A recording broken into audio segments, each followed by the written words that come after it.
형제자 여러분 안녕하세요. 오늘은 10월 5일 금요일 절망의 열매는 죽음입니다 라는 제목으로 욥기 3장 11절부터 26절까지를 묵상합니다. 11절 12절 어찌하여 내가 태에서 죽어나오지 아니하였던가, 어찌하여 내 어머니가 해산할 때 내가 숨지지 아니하였던가, 어찌하여 무릎이 나를 받았던가, 어찌하여 내가 젖을 빨았던가.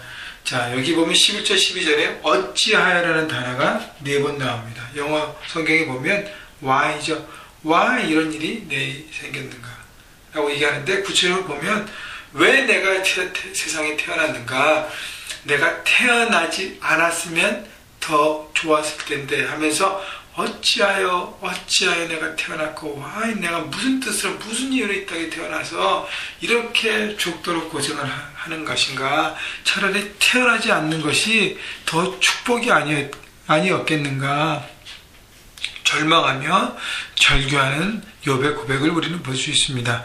자, 욥이 하나님을 신뢰하고 의지하고 바라볼 때는 그의 삶에 많은 고통들이 오고 있었지만, 또 지나가고 있었지만 욥은 그것을 이겨냈습니다. 하나님 향한 원망과 불평하는 죄를 짓지 않고 믿음으로 나갔습니다. 그런데 고통의 시간이 계속되면서 욥이 흔들리기 시작한 거예요. 하나님보다는 흔들리니까 뭘 바라봐요? 자신을 바라보고 자신이 겪게 되는 문제를 바라보고 그 고통 속에 빠지고 있습니다. 여러분, 절망은요, 마귀가 우리에게 주는 가장 유혹하고 우리가 그렇게 되기에 더는 미끼, 그러니까 덥석 마귀가 주는 유혹에 덥석 잡으면 결국 그 절망 가운데 빠지게 되는 것이죠. 또 우리가 막 여러 가지 상황 가운데 하나님을 바라보지 못하고 내 상황과 내 문제를 바라보면서 내 마음이 낙심 가운데 빠지면 마귀는 그것을 흔들어 놓습니다. 그래서 절망 가운데 빠지게 하고 결국 뭘 바라봐요? 죽음을 바라봅니다. 자, 욥이 한탄합니다. Why? 태어나지 않았으면 좋았을 텐데, 계속적으로. 그러면서 죽음을 바라보고 죽음 안에 있는 쉼과 안식을 사모합니다. 13절 그렇지 않았던데 이제는 내가 평안히 누워서 자고 쉬었을 것이니, 자기를 위하여 폐허를 일으킨 세상의 임금들과 모사들과 함께 있을 것이요, 혹시 금을 가지며 은혜로 집을 채운 고관들과 함께 있었을 것이며, 또는 낙태되어 땅에 묻힌 아이처럼 나는 존재하지 않았겠고 빛을 보지 못한 아이들 같을 것이라. 결국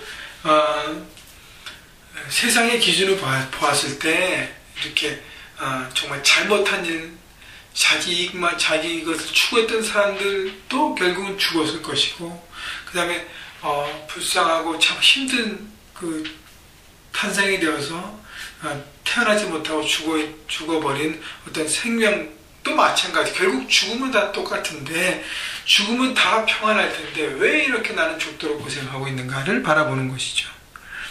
17절 거기서는 악한 자가 소요를 그치며, 거기서는 피곤한 자가 쉼을 얻으며, 거기서는 갇힌 자가 다 함께 평안히 있어 감독자 호통 소리를 듣지 아니하며, 거기서는 작은 자와 큰 자가 함께 있어 종이 상전에게서 놓이느니라.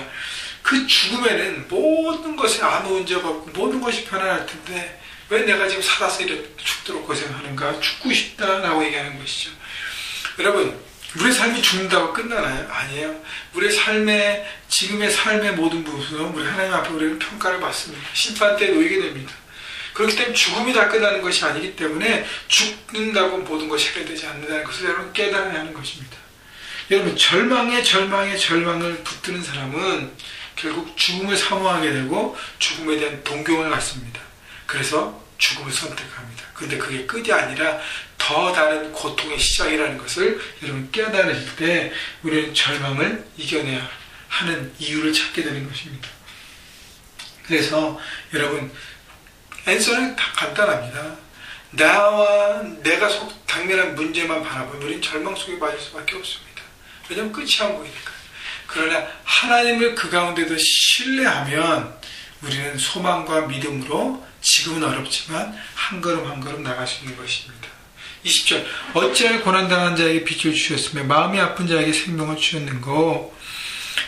21절 이러한 자는 죽기를 바라도 오지 아니하며, 아니 땅을 파고 숨긴 보배를 찾음보다 죽음을 구하는 것을 더하다가 무덤을 찾아 얻으며 심히 기뻐하고 즐거워하나니. 결국 뭐냐면 자신의 존재, 자신의 이 땅에 태어난 사명, 해야 될 일 모든 걸 다 잃어버리고 모든 것이 흔들리고 있어요. 그래서 죽음만을 사모하고 있는 것이죠. 왜 내게 생명을 주시고, 왜 내게 사명을 주시고, 왜 내게 해야 될 모든 것을 주셔가지고 그것 때문에 결국 나는 고통받고 절망받고 막 어렵고, 하나님 이게 도대체 뭡니까? 라고 얘기하는 것입니다. 24절, 나는 음식 앞에서 탄식하며 내가 아는 소리는 물이 쏟아지는 소리 같구나. 음식 앞에서 탄식한다는 것은 여러분 밥 먹을 때 큰 기쁨이 있잖아요. 먹는 기쁨. 근데 먹을 이유도 없는 것이죠. 살아갈 소망이 없으니까. 그래서 끙끙대는 내 소리는 정말 물이 쏟아지는 소리처럼 끝없이 나타나는 것을 얘기합니다. 25절, 내가 두려워하는 그것이 내게 임하였고 내가 무서워하는 그것이 내 몸에 미쳤구나. 26절, 나에게는 평안도 없고 평온도 없고 안일도 없고 휴식도 없고 다만 불안함이 있는 게 있구나. 내가 직면한 문제가 해결되지 않고 고통이 지속되니까 결국은 그 시선과 집중이 자기에게 왔습니다. 그래서 불안하게 되고 흔들리게 되었습니다. 그래서 아무런 평안과 안식과 쉼도 없다고 했습니다. 여러분, 내가 나를 의지하고 내가 내 문제를 바라보면 안식과 평화와 쉼은 없습니다. 여러분, 아무 문제 없는 것이 평안이 아니라 그랬습니다. 하나님 안에 질서가 잡힌 것, 하나님이 내 삶의 주인 되심을 여러분 믿고 나가십시오. 믿고 나갈 때만 우리의 삶이 흔들리는 배가 아니라 정말 견고한 반석처럼 서게 될 것입니다. 여러분, 하나님을 의지하는 거 어렵습니다. 너무 절망 가운데.